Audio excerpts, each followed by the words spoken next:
कलाल में, रतनपुरा में, चारों तरफ महाराज पौंड्रक के नाम का जय जयकार होने लगा।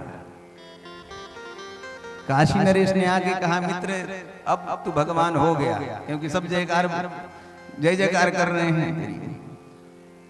अब जो द्वारिका में बैठा है वो नकली है, तू असली है।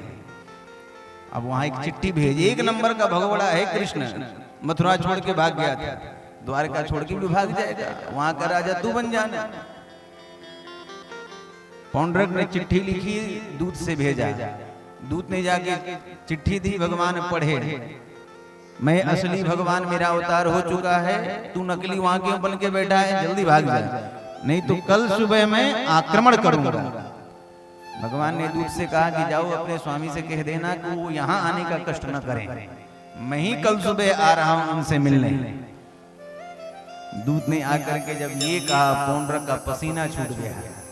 काशी नरेश से कहा कि अरे तू तो ये कह रहा था वो भाग जाएगा, वो तो कह रहा है कल आ रहा हूं, अब क्या होगा। काशी नरेश ने कहा कि अब भगवान तुम बने हो तो थोड़ा बहुत रिस्क तो लेना ही पड़ेगा, अब होगा क्या, जब वो आएगा तो दोनों मिलकर लड़ेंगे। भगवान पधारे, इधर से पौंड्रक भी गया। भगवान देख करके पहले बड़े जोर से हंसे, देखो तो सही इस बहरूपिया को, परंतु इसने मेरा रूप लिया है और मेरे जैसे बनने में इसने मेरी याद बहुत की होगी, और हम भगवान को कितना याद करते हैं इसी का महाराज महत्व है, इसी की प्राथमिकता भी है। तब भगवान ने पौंड्रक को सायुज्य मुक्ति प्रदान कर दी। बोल भक्तवत्सल भगवान की जय। तब जो है चारों तरफ भगवान के नाम का जय जयकार गूंजने लगा, सब द्वारिकाधीश के नाम का जय जयकार करने लगे।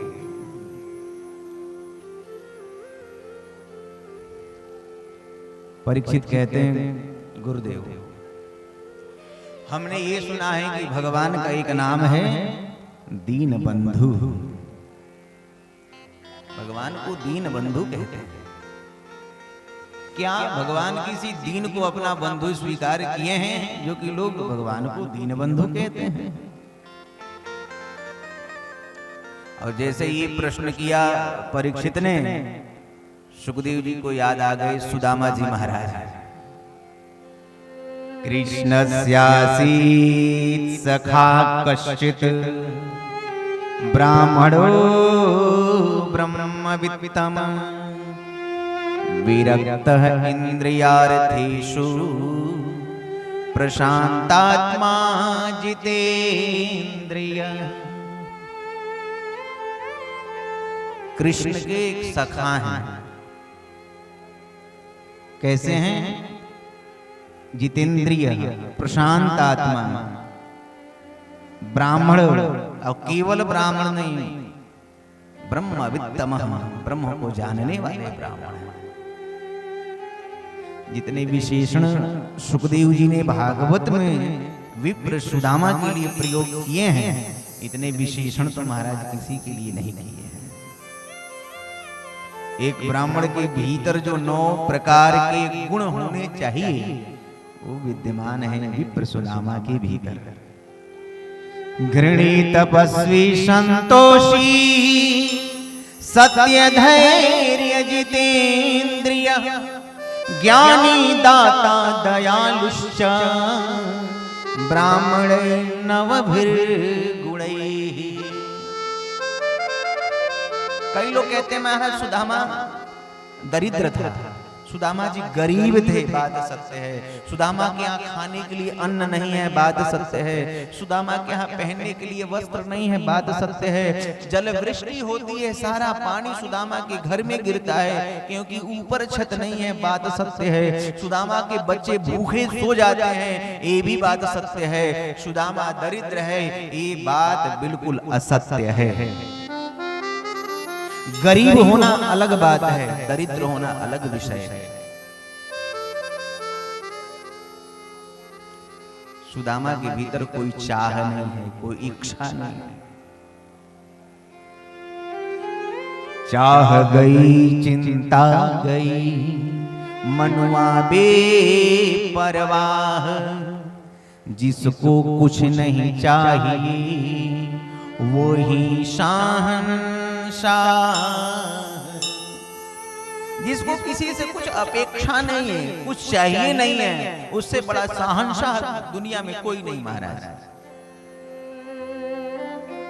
सुदामा जी की पत्नी है, नाम है सुशीला। परिचय दिया सुखदेव जी ने, कैसी है सुशीला? पतिव्रतां पतिं प्राह म्लायता वदनेन सा दरिद्रा सीदमाना सा वेपमानाधिगम्य च। पतिव्रता है सुशीला, पति की सेवा करती हैं, परंतु सुखदेव जी कहते हैं कि दरिद्रा सीदमाना सा, साथ में दरिद्रा है। क्यों? क्योंकि सुशीला को लगता है धन मिल जाता है तो हम सुखी हो जाते हैं। सुदामा के भीतर कोई इच्छा नहीं। सुशीला क्या करती? चूल्हे पे पात्र रख करके जल भर देती, अग्नि प्रज्वलित कर देती। बच्चों को लगता कि भोजन बन रहा है, प्रसाद बन रहा है, और बच्चे प्रतीक्षा करके भूखे सो जाते हैं।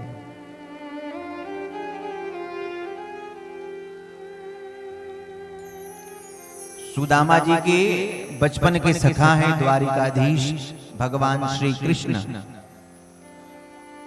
और उस समय द्वारिकाधीश की ख्याति त्रैलोक्य में व्याप्त थी, सब जानते थे। परंतु धन्य है ये विप्र सुदामा जो कि इस बात को अपनी पत्नी को भी नहीं बताई कि द्वारिका वाले कृष्णचंद्र हमारे बचपन के मित्र हैं। ये क्या संभव है? प्रधानमंत्री जी हमारे बचपन के मित्र हों और इस बात को हम किसी से न कहें। गलती से भी फोटो खिंच जाएगा तो सबसे ले जाकर के दिखाएंगे, देखो बचपन के हमारा मित्र है, प्रधानमंत्री के पद पे बैठा है।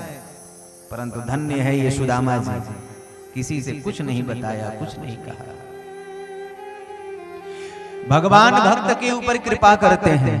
कब कृपा करते हैं? जब भक्त के भीतर भगवान की कृपा को प्राप्त करने की उत्कंठा उदित होती है, तब भगवान की कृपा भी होती है। भक्त यदि कृपा को प्राप्त करने की चाह न रखे, उसके हृदय में उत्कंठा उदित न हो, तो भगवान की कृपा के प्रसाद से, भगवान की कृपा के प्रसाद से वंचित रह जाता है। भक्त भी पुकारे, भक्त भी भगवान से कहे कि प्रभु हम आप ही के हैं, तब कृपा हो जाती है। आप लोगों ने कथा में सुनी, जब तक ब्रजगोपियों ने कहा नहीं श्याम सुंदर से कि प्रभु हम आप की हैं, हम आप ही के लिए आई हैं, तब तक भगवान ने रास प्रारंभ नहीं किया, कृपा नहीं की। आपने कथा सुनी होगी, दुष्ट दुशासन द्रौपदी की साड़ी के पल्लू को पकड़ के खींचने को उद्यत हुआ। द्रौपदी ने विचार किया मेरे 5 पति बैठे हैं, किसकी हिम्मत है हाथ लगाकर? पांचों ने सिर नीचे कर लिए। अरे यहाँ बड़े बड़े महारथी बैठे हैं, कौन हाथ लगा सकता है? किसी बड़े महारथी ने खड़े होकर के द्रौपदी की लाज की रक्षा नहीं की। द्रौपदी ने विचार किया कि मैं स्वयं छत्राणी हूं, मैं स्वयं अपनी रक्षा करूंगी। असमर्थ रही। एक हाथ से महाराज साड़ी पकड़ी है, दूसरे हाथ को ऊपर उठाया, गोपाल कृपा करो, भगवान नहीं आए। परंतु द्रौपदी ने जब दोनों हाथ ऊपर उठा दिए, प्रभु अब तो कृपा करो, यानी जब 100% शरणागत हो गई, जब 100% सरेंडर हो गई, तब जाकर के भगवान वहां प्रकट हुए। और पता ही नहीं चला नारी बीच सारी है कि साड़ी बीच नारी है, नारी है कि सारी है कि सारी है कि नारी है। भगवान का वस्त्र अवतार हो गया। वस्त्रावतार लेकर के स्वयं प्रभु पधारे और द्रौपदी के ऊपर कृपा किए। कहने का अभिप्राय ये है, जब तक हम भी भगवान के चरणों में 100% शरणागत नहीं होते हैं, तब तक उनकी कृपा के प्रसाद से वंचित रह जाते हैं। भगवान विचार करते हैं, भक्त एक बार कहे तो सही कि प्रभु हम आपके हैं, रक्षा के लिए पुकारे तो सही, रक्षा अपेक्षा मपेक्षते,